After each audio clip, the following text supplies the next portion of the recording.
En agricultura es hora de Chile Público, el único programa 100% local y vecinal que llega a la vida cotidiana de las personas. El municipio es la institución más cercana a la comunidad y el encargado de resolver sus necesidades más urgentes. Chile Público, un programa realmente descentralizado. Conduce Jorge Andrés Pomar.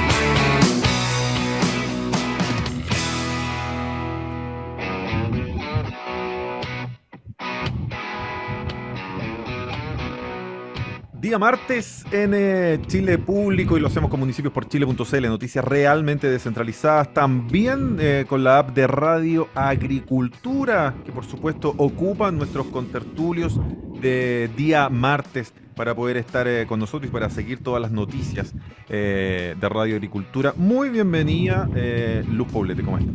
Muy bien, aquí como cada martes, de aquí en adelante, entusiasmada de estar en esta conversación. Además, flamante directora general de la Facultad de Economía y Gobierno de la Universidad San Sebastián. Así que le agradecemos a la San Sebastián porque le permitan venir a esta humilde tribuna popular. No, muy contenta con ese desafío profesional, pero también vocacional. Así que feliz también con la San Sebastián en recibirme. Y hablando del mundo popular, por supuesto, siempre firme junto al pueblo, el señor Marco Antonio Enríquez Ominami, con un impecable terno y corbata azul, conectado vía Zoom y la app de Radio Agricultura. Muy bienvenido. Y te faltó la valoración de la peluquería, ya que estamos cada martes hay una valoración del peinado.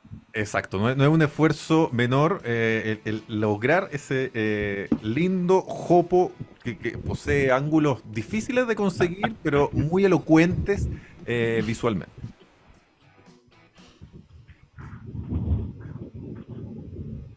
Un abrazo a todo el público y a Luz, la primera, y a Fraile, el segundo. Aquí tercero. Grande. Eso, en orden de cariño entonces. Oye, queridos contertulios de día martes, no puedo comenzar el programa sino con esta noticia que yo creo que a todo ciudadano no nos deja llamar la atención, a todo ciudadano no nos deja de acongojar, entristecer, enrabiar, que tiene que ver con los famosos funerales narcos. El día lunes transmitido como un verdadero funeral de estrella de rock, de estrella de cine, de estrella de música popular. Mota, ¿ah? Ahí me acordé.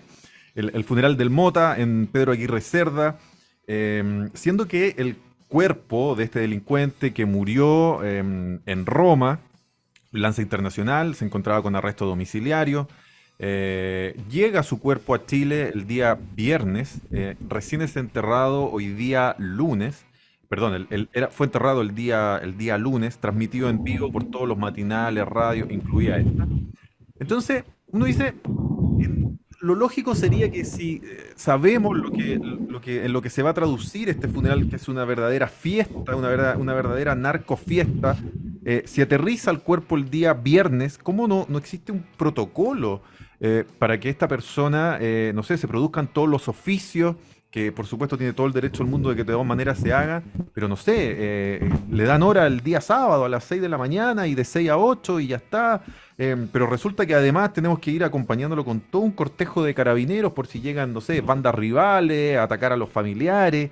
Entonces, Suspensión de clase nuevamente. Claro, entonces esto termina, suspensión de clase, como dice Luz. Entonces, esto termina siendo una verdadera fiesta que yo siento que cuenta con, a lo menos con la vista gorda del gobierno, porque no es que nos pillen pelota, si esto ya ha ocurrido 2, 3, 4, 5 veces, todas las semanas estamos viendo narcofunerales, Luz Poblete.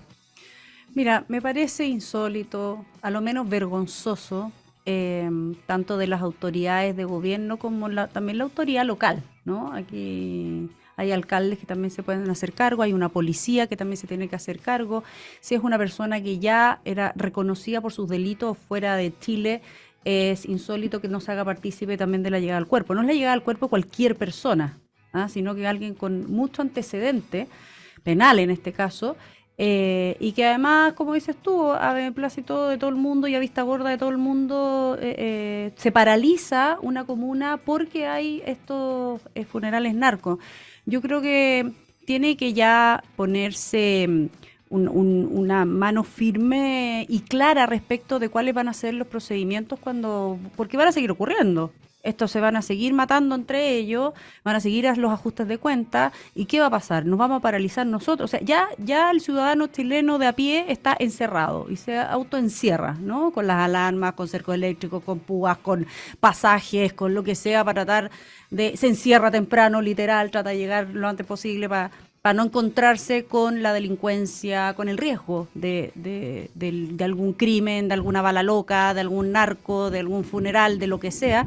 Y más encima tenemos que encerrar a los niños porque cuando están en clase porque van a haber funerales narcos porque se vuelve a suspender, diciendo, además que el alcalde dice algo así como, bueno, no importa, si las clases se recuperan, pero perdón, no hay nada que recuperar las brechas y el terremoto ocasional que estamos viviendo, y más encima tenemos que nosotros, los padres apoderados, tener que dejar de asistir a la clase para dejar encerrados, sobre todo por seguridad. Yo creo que tampoco no solo por eso, sino que también es por seguridad.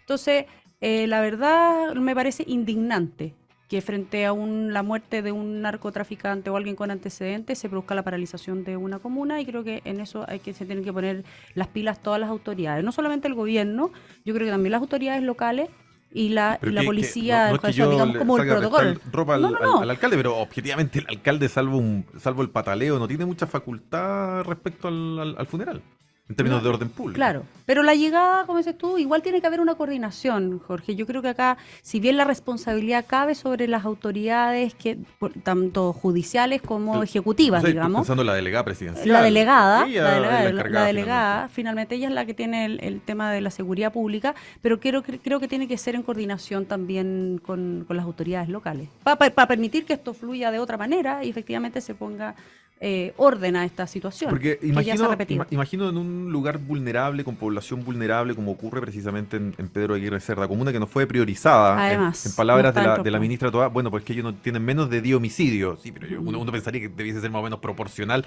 a la cantidad de habitantes también. Bueno, pero en fin, ya nos vamos también a hablar de aquello.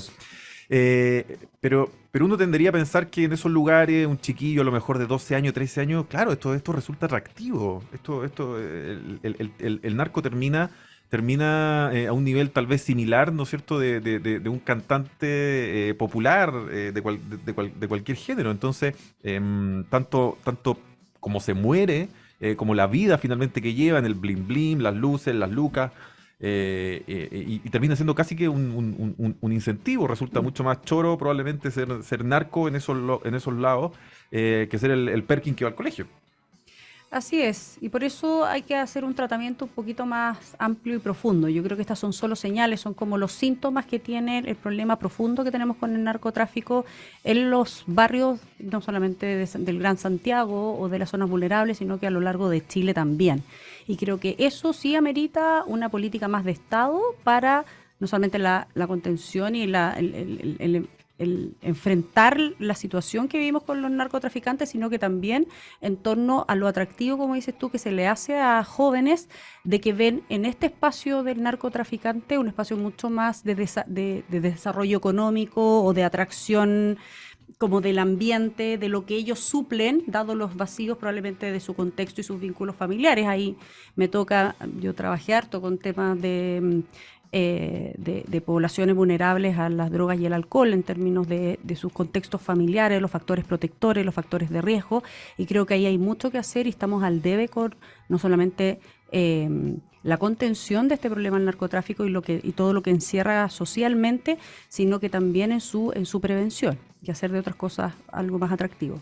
Marco Antonio Enríquez Ominami, yo nunca me he creído el cuento de que Chile era el jaguar de América Latina, ni esas cosas ni el oasis tampoco, esas cosas que en un momento se decían. Pero sí creo que no teníamos una cultura narco como existe hoy en día y sí existía en muchos lugares de América Latina. Y también, entonces, preguntarte por una mirada también global de nuestro barrio, de Sudamérica, de América Latina, cómo esta cultura narco nos penetra y literalmente nos está ganando. Yo sería aún más duro respecto a lo primero, lo concreto, respecto al funeral. Yo lo prohibiría.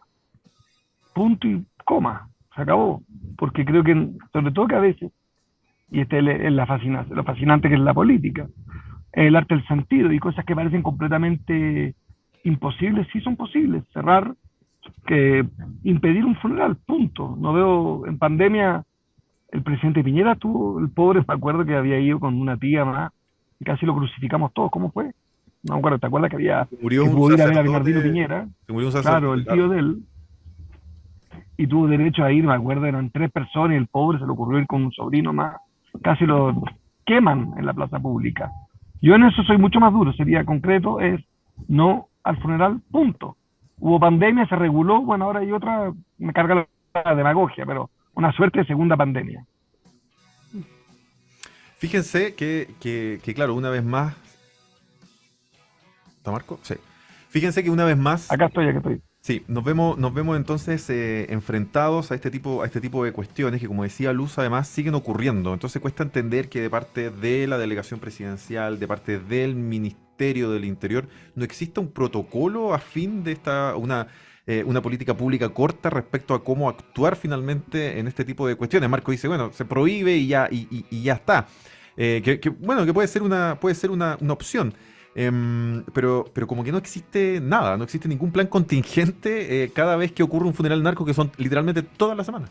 Es que volvemos a caer a lo mismo, que es el diagnóstico y el gran problema que tiene este gobierno, y que los han tenido probablemente varios anteriores a propósito de no tener políticas de Estado respecto de temas que hoy día pasan a ser prioridad nacional, ¿no? Que en nuestro caso es la seguridad.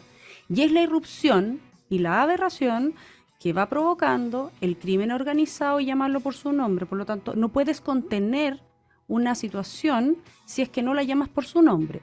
Si no asumes que aquí hay un problema grave de narcotráfico, la irrupción de narcotráfico en nuestros barrios, entonces difícilmente vas a poder generar protocolos y políticas de Estado que te ayuden a contener esa situación.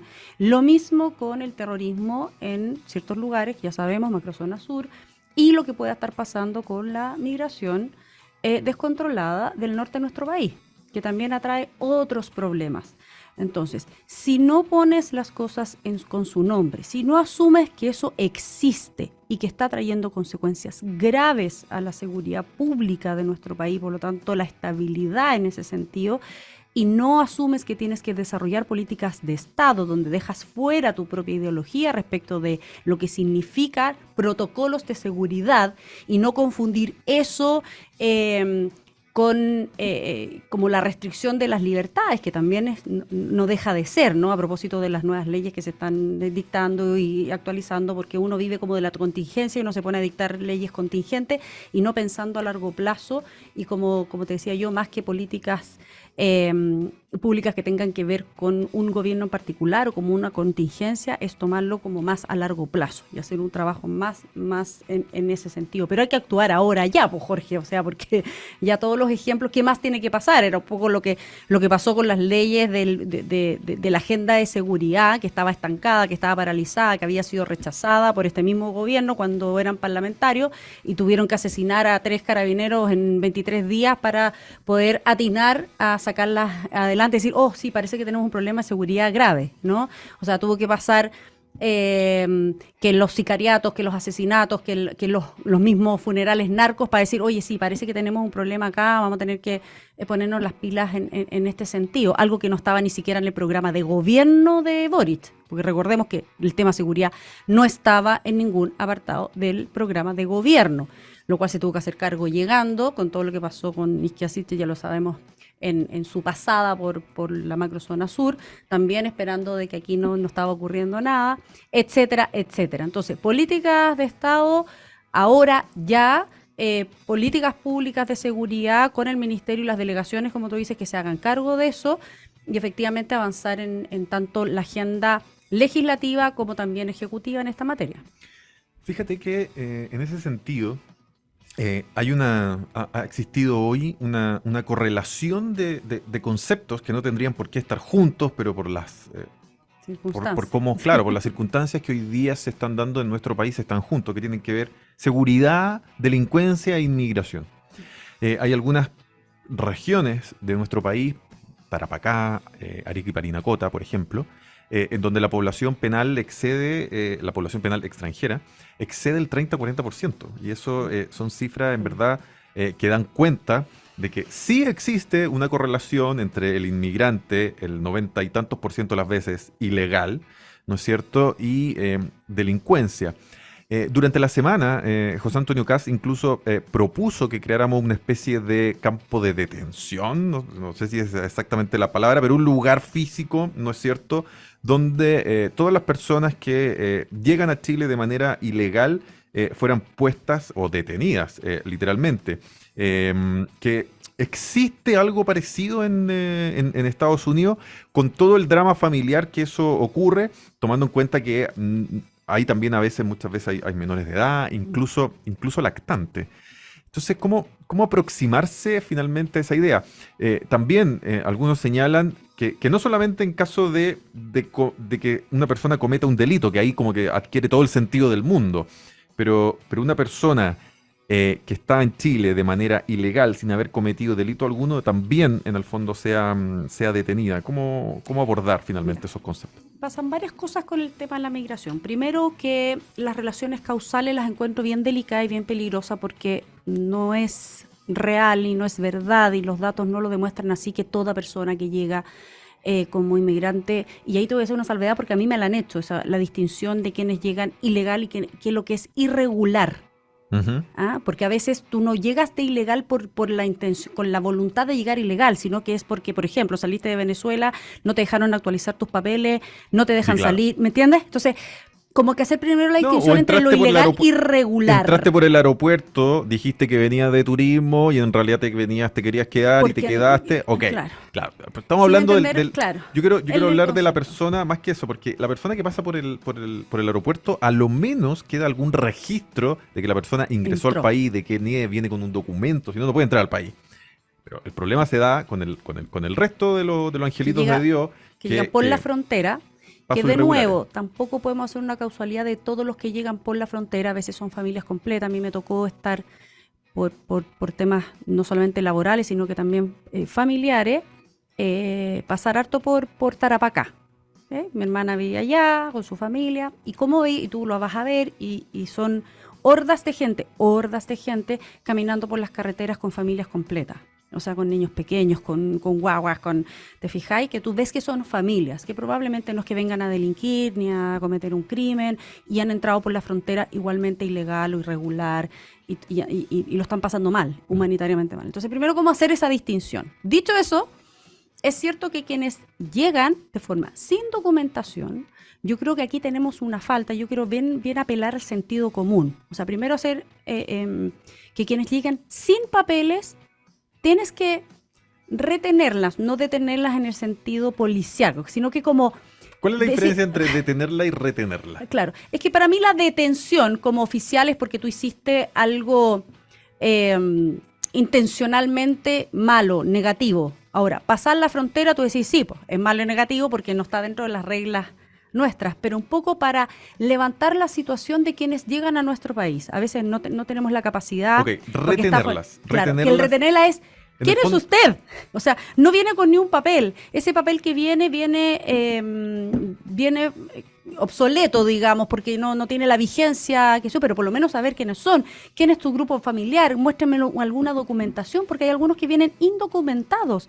Y era lo que pasaba, que fue lo que les empezó a pasar a propósito de la detención de muchos extranjeros, que por no saber quiénes son, Jorge, eran liberados, aún habiendo cometido crimen, que eso es algo que se tiene Pero que avanzar.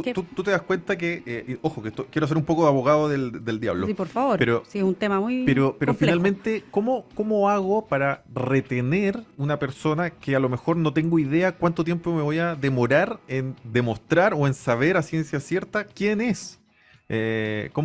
Para comprobarlo. ¿Y cómo lo hago en el caso además de que, no sé, viene con una niñita de 5 años?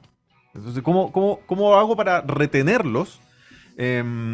¿Y qué hago en el caso además que vengan, no sé, menores de edad? Yo creo que pasan varias cosas y ahí tenemos un problema gravísimo, Jorge. Como te digo, también conocí muy de cerca a los gobernadores del gobierno anterior, porque eran directamente del partido al cual Afines. represento, afines. Entonces, sé cuál era su problemática cuando llegaban y ellos lograron hacer campamentos donde por razones humanitarias podían tener a estas personas para que no durmieran en las plazas, para que no durmieran en las playas que estaban copadísimas de inmigrantes irregulares. Y sí lograron hacer campamentos para poder identificar a cada uno de ellos. Uno, porque tuvieran condiciones mínimas humanitarias de higiene, donde dormir, donde tener un plato de comida, mientras lograban saber quién era quién. Un poco entender cuál iba a ser la situación. ¿Incluido No niños? está arreglado, incluido niños, no, familias completas. Familias completas. No estoy hablando de campamentos puestos en las carreteras, como en las pampas. No sé si tú has ido últimamente a Iquique, pero De hecho, voy este fin de semana. Oye, Justo ahí. habla ahí con el ex gobernador y que te muestre dónde dejaron esos campamentos, que permitió sacar a la gente de la calle, primero de la calle, de las plazas, de las playas, y ahí con eso poder contener y saber en qué situación está uno, ¿Pero estaban hacer un retenidos? registro.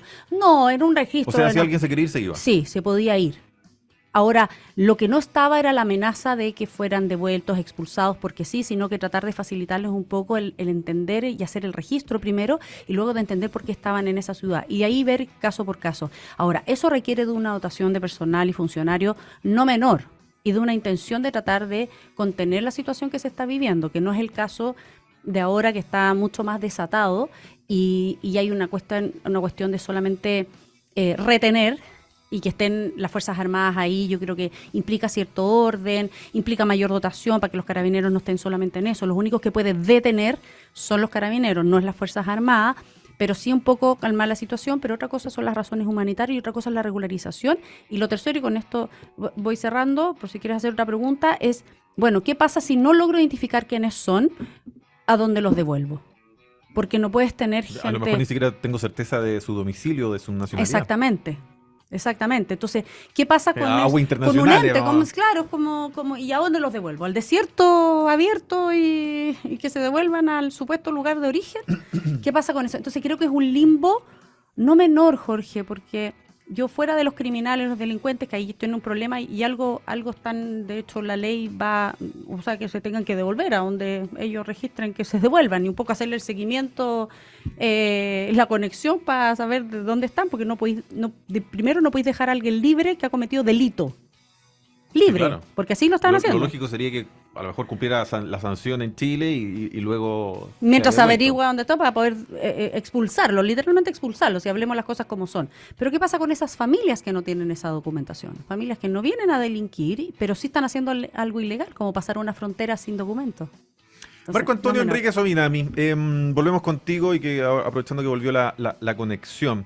José Antonio Kast durante la semana hablaba, yo no sé si la palabra exacto fue un campo de detención o retener, que el concepto es tan delicado que no quiero apurarme. Pero claro, que las personas en el fondo que fueran sorprendidas cruzando de manera irregular, ilegal a Chile, quedaran ahí retenidas. Pero no retenidas que se podían ir, no, retenidas. Ujú. ¿Cuál viabilidad hay de algo así, tomando en cuenta los distintos dramas humanos que puedan ocurrir? Pero también tomando en cuenta que en regiones como Tarapacá, Arica y Parinacota, la población penal extranjera sobrepasa el 30-40%. Entonces, hay conceptos que yo nunca quisiera que estuviesen juntos.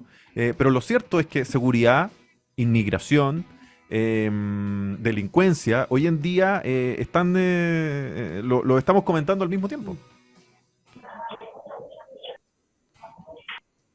Ahí está malo esto. No, si Ay, te sí. estamos escuchando, te estamos escuchando. ¿Me están escuchando? Te estamos escuchando. Qué bueno, ese teléfono, por fin el teléfono se dejó de ser momio, se puso progresista y es útil. Oye, no, yo te escuché atentamente. Creo, primero, esto existe ya en el mundo, lo que está proponiendo José Antonio Kast existe, y es una mala noticia. Yo creo que todavía en Chile, para bien y para mal, tenemos chance de salir antes de esto. Por ejemplo, un acuerdo bilateral con Bolivia ayudaría mucho, y ahí tienes el error que se cometió en 2022 de no ser más audaces con Bolivia y dejar a Bolivia pautearnos la relación, cuando ahora el temario lo pone Bolivia. Lo mismo me pasa con Perú, tuvimos chance de ser mucho más proactivos. Creo que, y sobre todo recordemos que Bolivia es el paso fronterizo difícil, ¿no? No es tanto Perú como lo es Bolivia. Sí. Yo creo que previo a los llamémosles feo decirlo, los campos de refugiados, los campos en tránsito son eso. Creo que hay un camino distinto previo. Hay un camino. Pero es posible, porque hay ciertos ejemplos en Estados Unidos. Hay ciertos ejemplos en Estados Unidos donde familias quedan detenidas. Y hay un montón de organizaciones de derechos humanos que están denunciando lo que ahí ocurre. Porque claro, más allá de la inmigración irregular, ilegal, de la cual todos podríamos estar en contra, hay un drama humano. Yo le decía a Lu, ¿qué hago con una niñita de 5 años que viene con los papás, que no tuvo, que obviamente es, que queda, aunque quede retenida, aunque sea un campo en tránsito? ¿Cómo?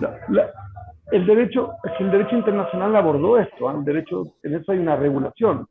Los estados tienen prohibición de separar familias. No pueden separar familias.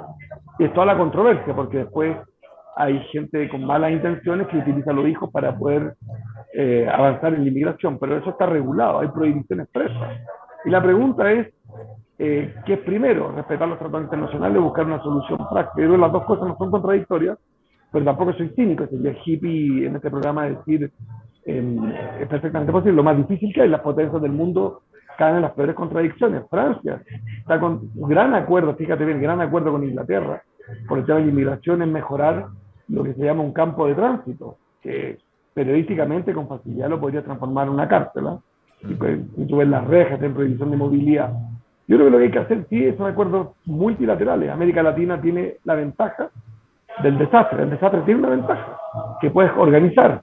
El problema de los europeos que ya tienen tanto en las fronteras tan claras, tan nítidas, tienen todo tan construido que sus soluciones son simplemente cuotas.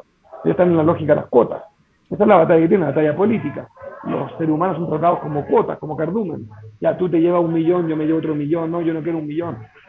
Esa es la parte buena y la parte cruel. Nosotros tenemos todavía, como estamos mucho más atrás, antes que las cuotas tenemos que resolver temas básicos, colaborar en todo ese trabajo de migración que no lo estamos haciendo. Chile tiene cero vocación, y no solo Chile, Bolivia también, ¿no? A ser justo, no tenemos vocación. Yo siempre en este programa Luz, siempre le pido a la gente que vaya a Google y me busque una foto de 2 ministros del Interior juntos, el de Chile y Bolivia y el de Chile y Perú. Y más, te doblo la apuesta, los 3 juntos. Nunca se han reunido. O sea, esto que estamos haciendo los 3, que es poner un problema grande en la radio, no lo han hecho los ministros. Nunca se han juntado los 3. Nunca, pero nunca es un exceso. Moro y Cristiano, ¿no? Ni Elwin, ni Lago, ni Bachelet, ni Piñera. Moro y Cristiano. Estamos escuchando y haciendo juntos este Chile Público. Pausa comercial y volvemos con más. En agricultura es Chile Público, un programa realmente descentralizado con Jorge Andrés Pomar.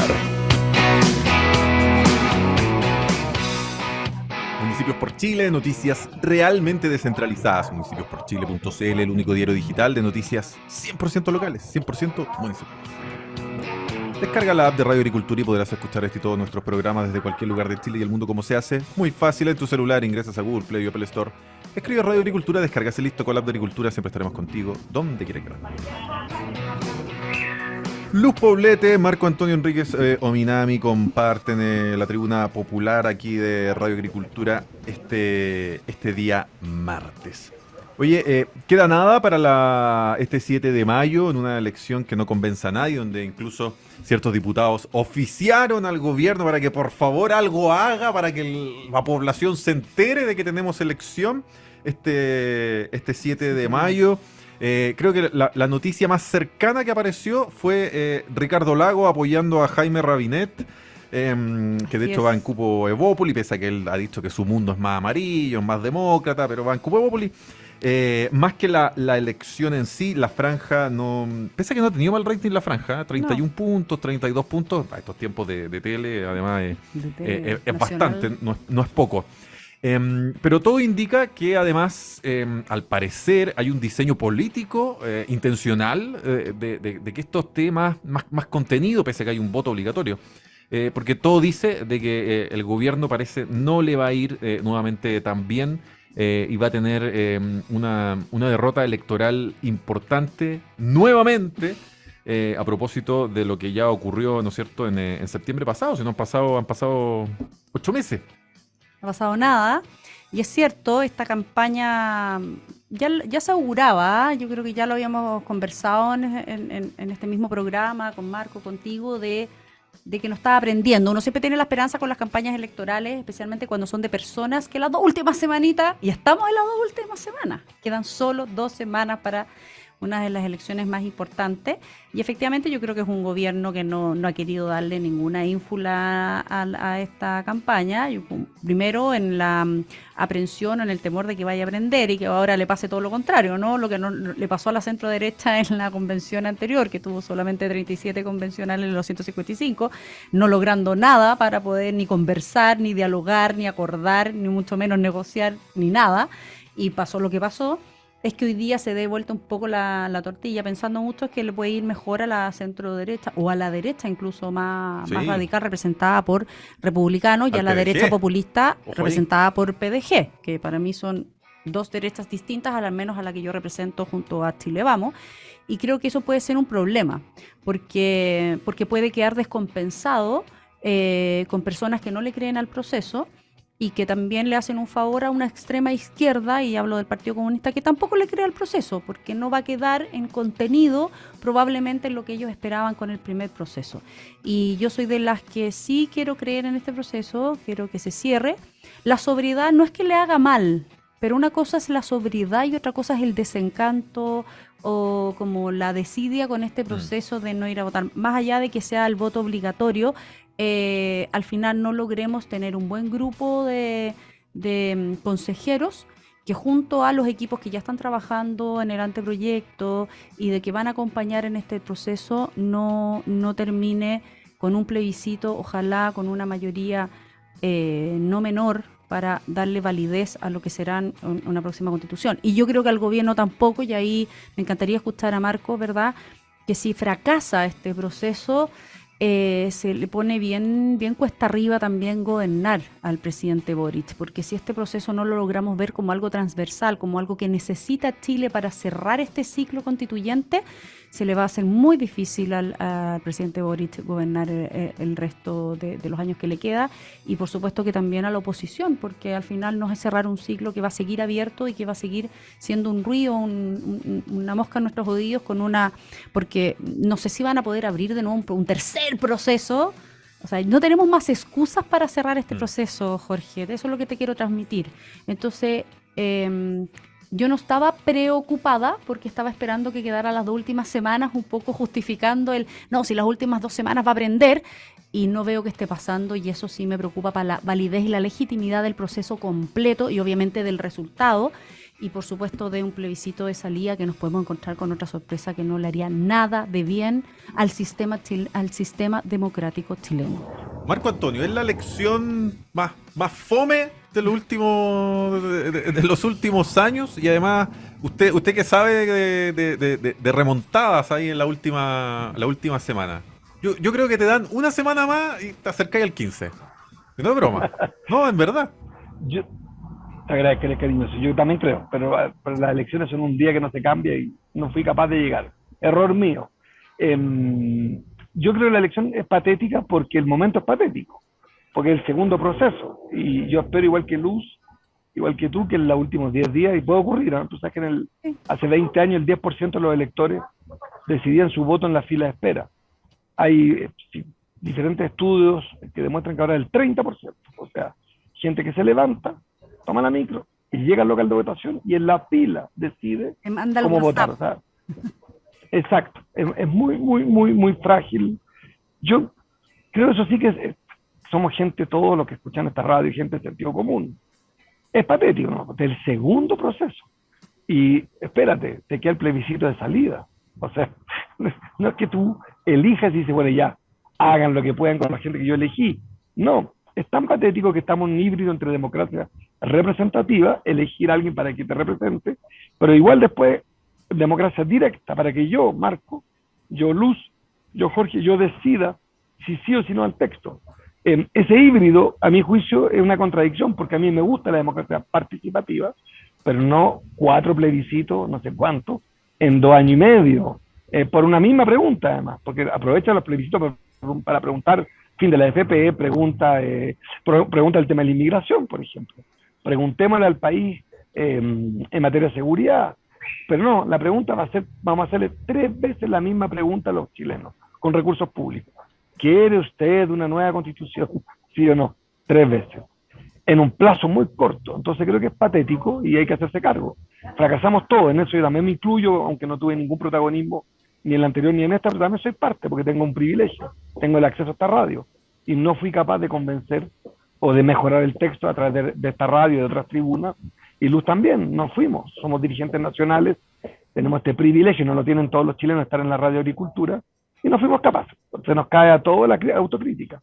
Todos somos parte de un momento patético, que en 30 años más los libros de historia dirán un momento con una clase política delirante. Tuvieron que hacer 2 procesos constituyentes, a falta, después de 200 años, hicieron 3 plebiscitos. O sea, un delirio. Creo que, con toda razón, yo por lo menos yo mismo, que soy muy pro nueva constitución, te confieso, hasta el día de hoy no sé qué voy a hacer.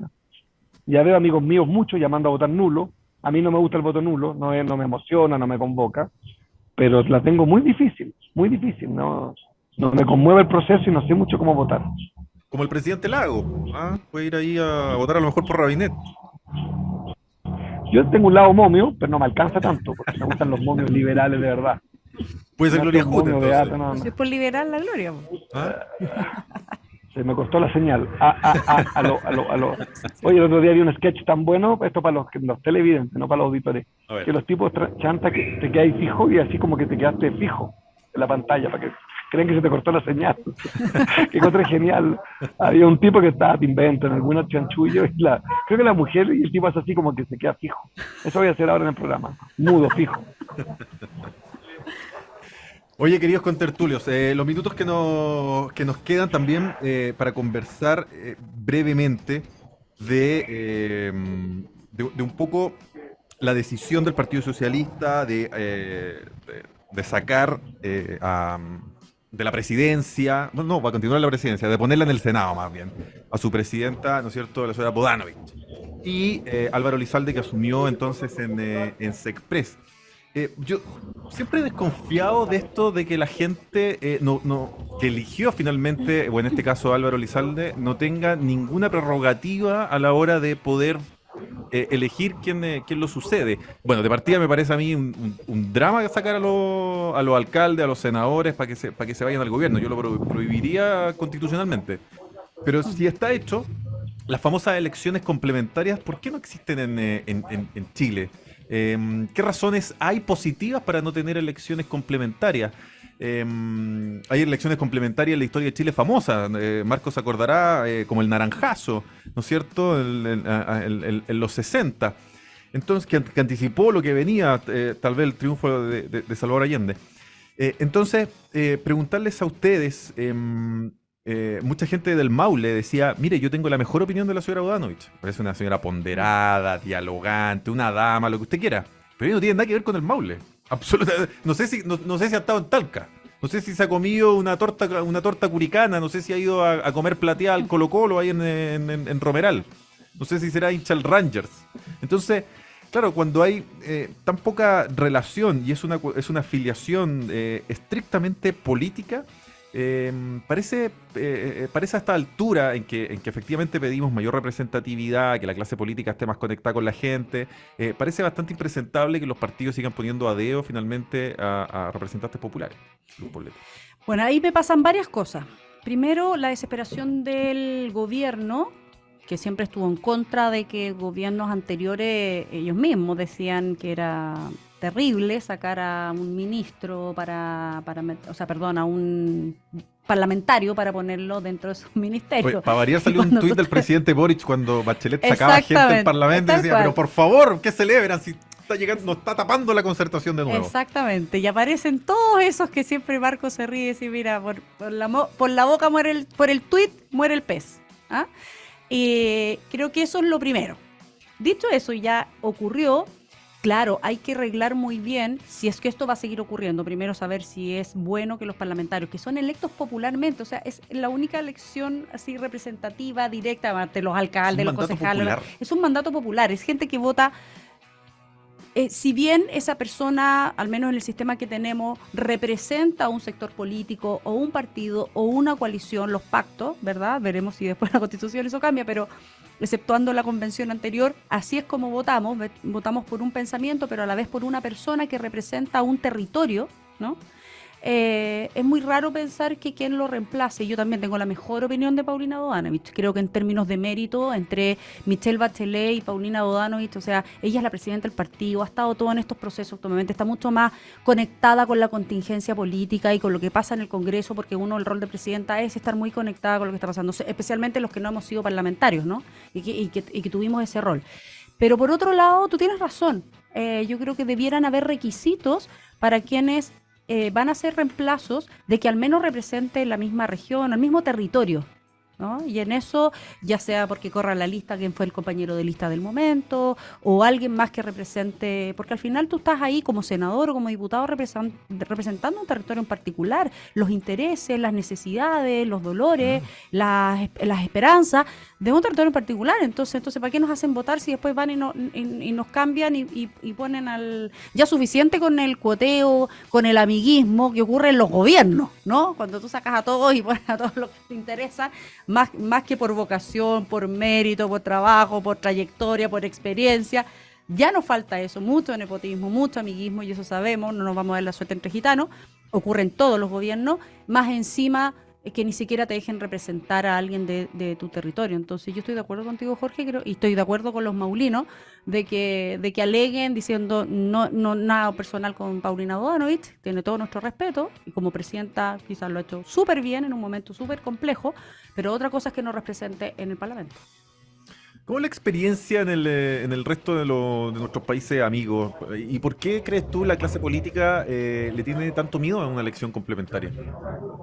Marco Antonio. A mí me encantan las elecciones, me gustan mucho las elecciones complementarias.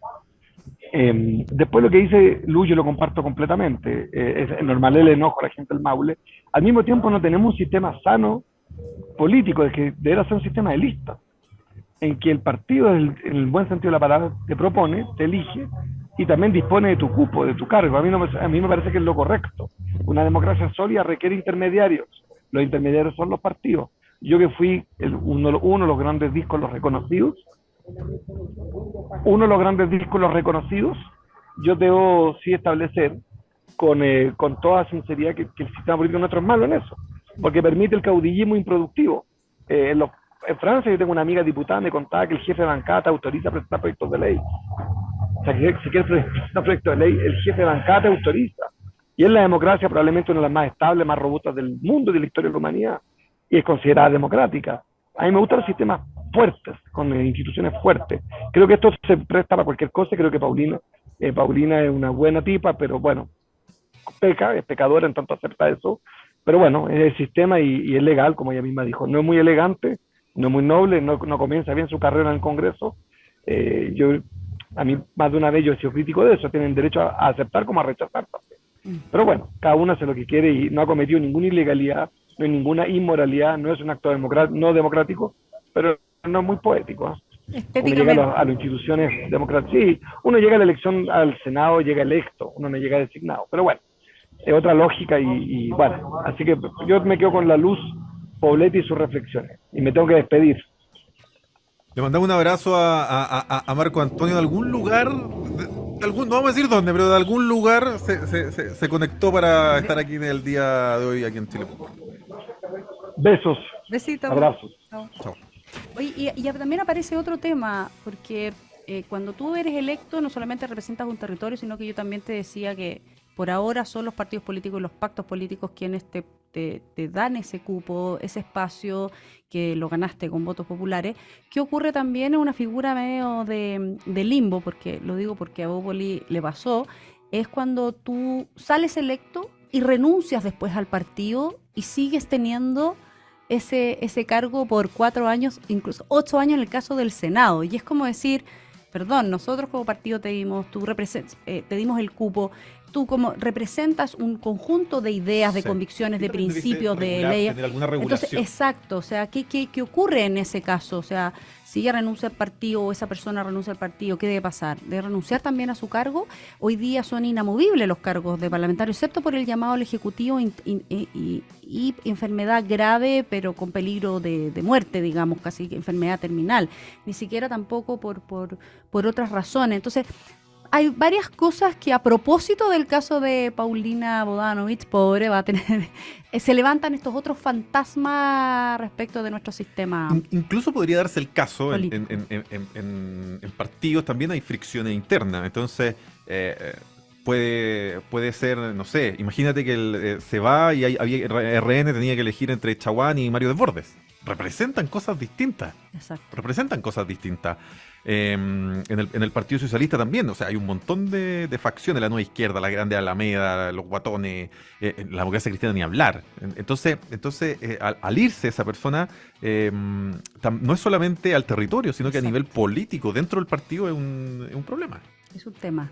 Por eso decía que yo creo que este caso, como cada vez que han sacado un parlamentario para ponerlo de ministro, levanta estos otros sistemas que tienen que revisarse. Yo creo que esta es una oportunidad, y tú sabes, Jorge, lo he dicho en todos los programas, me he aprovechado de este programa para poder incentivar o motivar un poco de que este proceso constituyente puede permitir, y es una oportunidad para poder levantar estos vicios que quizás tiene nuestro sistema y que quizás en periodos anteriores pudieron haber funcionado, pero ahora necesitamos de otro nivel de transparencia también con esos mismos procesos y con esa toma de decisiones. Si van a ser de partidos, si son con elecciones complementarias, si le corresponde también a esa región en particular tener que decidir quién se queda, quién tiene la potestad de esa decisión. Si es que se sigue permitiendo que se saquen parlamentarios popularmente electos, democráticamente electos, para que cumplan funciones en el Ejecutivo. Fíjate que se me viene a la mente un caso súper emblemático. Sucede 5 años atrás, en la elección senatorial por la Araucanía, Felipe Kast obtiene una tremenda votación, literalmente arrastra a Carmen Gloria Aravena, que sacó bien poquito, no sé, 2%, Menos del 2. y menos del 2%. Asumen dos senadoras de Bópoli. Hoy en día ella pertenece al Partido Republicano, que está... Habiendo pasado por el cupo como independiente Comité de la Político Comité RN, Sí. ahora resulta que es republicana, habiendo pasado por como cupo de Bópoli, a cual renunció al partido siendo vicepresidenta nacional. Me sé muy bien esa historia. Entonces, claro, representan dos cuestiones muy distintas. Si hablamos de toda la gran derecha en Chile, desde Bópoli hasta Republicano, y tenemos un senador de Bópoli y una senadora de Republicano. Entonces, es muy distinto. Muy distinto. Muy distinto. Entonces, y ella literalmente salió con los votos de Felipe Kast. Entonces, claro, ahí uno debería haber algún tipo de, no sé si la palabra es sanción, pero regular de alguna manera, porque si no, quedan menos incentivos al colectivo, y que aquí cada uno se manda solo. Y además que eso ha sido lo que ha hecho perder la fortaleza dentro de los partidos y las instituciones partidarias, porque si al final todo va a depender de eso, y da lo mismo por qué cupo vas cuando eres independiente. Si eres militante, da lo mismo, porque si después renuncias al partido vas a quedar en tu mismo encargo, incluso representando cosas distintas. Mira lo que ha pasado también con la bancada del PDG, para poner ejemplos también más contingentes, Desmembrada. y con desmembrada total. O sea, todos entraron como PDG y resulta que más de la mitad ya no es parte de esa bancada, ya sea porque se salió a otros partidos, porque renunció al partido, etcétera. Y también lo que ha pasado con Republicanos. Convengamos que varias renuncias, incluso expulsiones, han habido desde que entraron ¿en cuánto tiempo lleva este Congreso? ¿1 año y medio? Entonces, creo que hay que revisar el sistema político en relación a esta toma de decisiones y a la conformación, y en estos casos particulares hay que ponerse en todos los lugares porque, como dices tú, ya está, solo hacen debilitar dentro del sistema político a los partidos lo que representamos, no solo en los principios que representamos y las ideas que representamos dentro de un Congreso, que son parte de nuestra democracia, sino que también institucionalmente lo que representamos. Ya estamos súper desprestigiados los partidos y la política en general, o sea, no alcanzamos ni un 5%, ni siquiera un techo del 1%, los parlamentarios elegidos con 1%, nosotros con suerte tenemos un 3% de aprobación. Y creo que estas cosas no ayudan a que podamos seguir que tengamos que fortalecer aún más nuestro sistema político y los sistemas y los partidos. Yo, al igual que Marco, y eso sí tenemos en común, a pesar de que pensamos muy distinto en muchas cosas, es que necesitamos instituciones sólidas y entre ellos reivindicar a la política y a los partidos políticos y en estas cosas no nos ayudan. Nos vamos, Luis Fraile, con municipios-por-chile.cl, noticias realmente descentralizadas. También no te olvides de descargar la app de Radio Agricultura. Bueno, ya despedimos a Marco Antonio, desde alguna latitud del sistema solar estará y lo tendremos de vuelta la próxima semana, lo mismo que a ti, Luz Public. Así es, nos veremos entonces el próximo martes. No se pierda Chile Público. Chile Público. Chau. En Agricultura fue Chile Público, un programa realmente descentralizado. Conducción, Jorge Andrés Pomar.